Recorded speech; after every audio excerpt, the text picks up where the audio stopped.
এটি বলতে তো আর দ্বিধা থাকার কথা না। বাংলাদেশ পার করছে টেস্ট ক্রিকেটে নিজেদের সবচাইতে সোনালী অধ্যায়। শেষ ১১ টেস্টে শান্তর দল জিতেছে মোট ৭ ম্যাচে, একটি মাত্র ড্র, বাকি ৩ ম্যাচে হার। অথচ মজার বিষয়, অস্ট্রেলিয়া, পাকিস্তান, ওয়েস্ট ইন্ডিজকে হারানো বাংলাদেশ হেরেছে কিনা জিম্বাবুয়ের বিপক্ষেও। যদিও হার আছে শ্রীলঙ্কার বিপক্ষে, তবে পাকিস্তানকে হারানোটা তো অভ্যাসে রীতিমতো পরিণত করেছে টাইগাররা, সেটি খেলা হোক ঘরে কিংবা বাইরে। ফেরা যাক একটু পেছনে। শেষ ১১ টেস্টের কথা উঠলে কথা বলা যায় ওয়েস্ট ইন্ডিজের বিপক্ষে খেলা সাবিনা পার্ক কিংস্টনের ম্যাচের কথা, যেখানে পরপর দুইবার ২০০ আগে ক্যারিবিয়ানদের অল আউট করেছিল বাংলাদেশ। এক ইনিংসে নাহিদের ফাইফার তো আরেক ইনিংসে তাইজুলের ১০১ রানে জিতে নিয়েছিল সেই ম্যাচ টাইগাররা।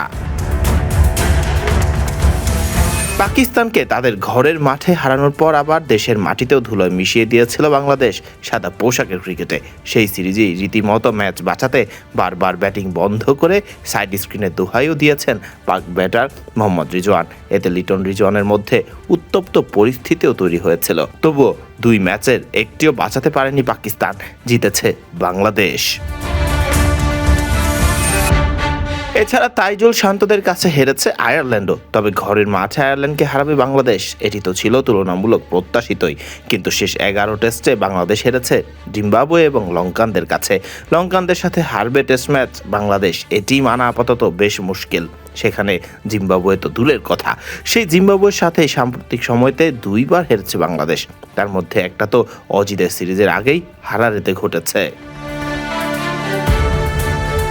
তবে জিম্বাবুয়ের বিপক্ষে ইনিংস ব্যবধানে হারলেও অজিদের বিপক্ষেই দারুণ প্রত্যাবর্তন বাংলাদেশের। অজিদের সাথে দাপট দেখিয়ে জিতে ফেলায় টেকনিক্যালি এখন টেস্ট চ্যাম্পিয়নশিপের ফাইনালের পথটাও খুলে গেছে বাংলাদেশের জন্য। টেস্টের এই সোনালী অধ্যায়টা কতদিন চলমান থাকবে সেটি এবার দেখার পালা। ফরদিন রহমান সকাল, বিডি ক্রিক টাইম।